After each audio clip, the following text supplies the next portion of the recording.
A little bit of patience, a little bit of just sitting on my hands and waiting for the right opportunity on Izea. Ended up putting me back green on the day. I'm pretty happy about it. I've been working, been editing, doing some stuff, and just always kind of keeping an eye on what's going on. It's almost the end of the day. It's 2 o'clock.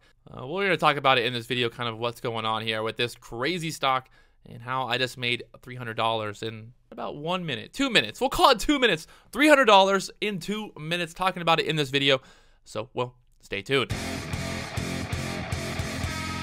What's going on, fam? A lot of times I will, finish off in the morning and I'll just kind of keep an eye on the market, kind of to see what's going on in the chat room, stuff like that. And then just kind of sit back and work on things I need to work on. I'm always editing, always making videos. And today, really here, my head is in the wrong spot. And saw Izea just blow up out of nowhere. Look at this volume, just out of nowhere there, right at 2 o'clock. You get 2 million shares traded. Goes from 180 up there to 238 now, which is, it's a big move in the middle of nowhere, out of nowhere, really. It's been holding that 170 area, 160, kind of in that tight range. And then finally, had this little breakout here, but it didn't get above this previous resistance. So normally, I'm looking for when a stock spikes, if it's going to spike, it's going to start running, I want to see it breaking through previous resistance. Now, it did have a little spike up here, got above the VWAP, got above the EMAs, but you can see it pulled back down there below all that once again. So that was like, well, I'm not going to touch it. I'm not going to touch it until this thing gets back above $2. Back above $2, this might be in play. And you can see basically right as this broke out above this, let me pull the 1 minute chart, maybe you can literally see this is a 1 minute candle. It went from $1.80 up there above $2 like that. So all these shorts that were sitting here trying to short this, you got a lot of shorts.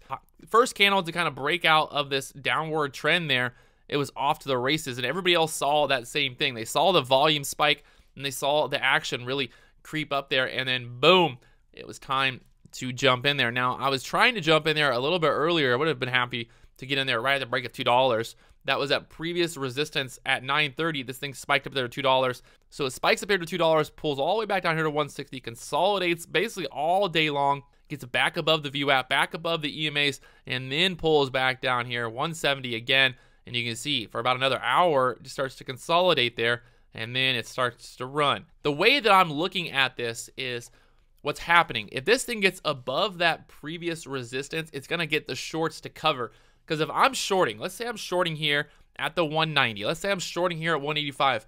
Where is my stop loss going to be? Let's think about that. Where is my stop loss going to be? Because remember, there's always two sides to every trade.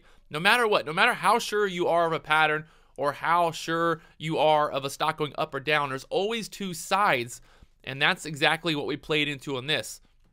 It breaks above $2, and then the shorts start to get crazy. The shorts are like, oh, I'm covering. So you get all the shorts that are covering. You get people who are buying, people like me that see that break over the whole dollar, that previous resistance, and it starts a buying frenzy. That's why we got 1 million shares traded on that 1 minute candle. And look at this, boom, right up there to, on this candle, was 220, and then kind of consolidating there. You can see on the 5 minute chart a little bit better. Now, you might ask, why did I jump in when I jumped in there? And really, this was just me jumping in here thinking we were going to break out. Now, this candle here, it was showing a lot of action, kind of looked like it was going to pop up. It didn't pop up right then, and then I saw it pull back, and again, I saw the bid start to hold it up. The bid was sitting there. Buyers were stepping up, so I was like, okay, I'm going to jump in. I'm going to add another 1,000 shares here, and I'm going to look for this to break over the high of day there at the 235 area. Now, it did spike up here, 238, and just wasn't able to get filled. Ended up getting filled right there at 235. I'm not going to complain about it. Like I said, I was down $50 on the day. Now I'm up $249, and that's really just all I needed right there to get back green on the day. Also, I got the webinar today. So the last thing I want to do is go into a webinar talking about stocks and trading these types of stocks and all that and kind of my experiences. Last thing I want to do is go into a webinar with a red day. So I'm happy that I came back. I'm happy that I got back green there. I'm happy that I was able to just be patient and wait for that opportunity. Like I said, was looking at this to break above that $2.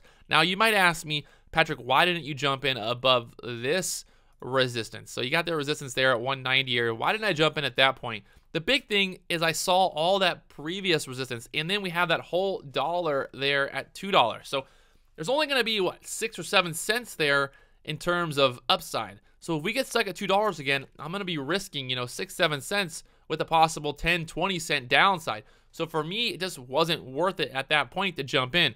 And it felt a lot better jumping in up here because I knew, okay, this thing is strong. It jumped above that $2 resistance. I know the shorts are getting covered.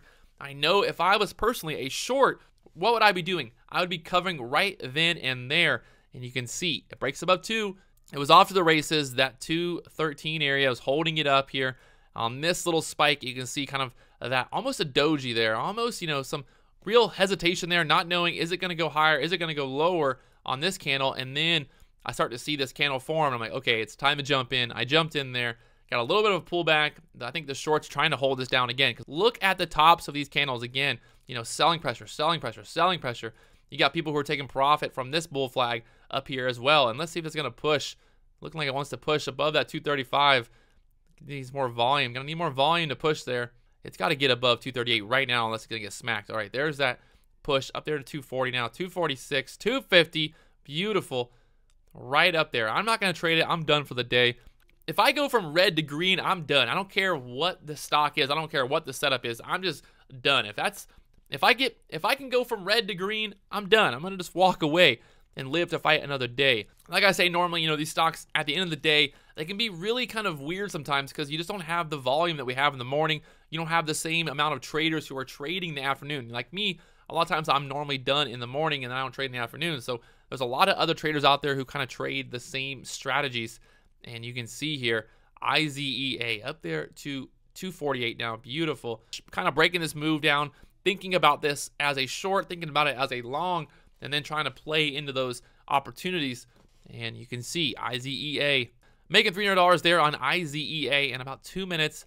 And then the rest of the stuff, it's actually interesting because obviously, CNTF this morning, I never should have had that big of a loss on it. So that, it's like one of those things. Hindsight's 2020, but it's all about really just managing my risk. And if you can see here, ABIL, that should have been a $30, maybe $50 loss at max.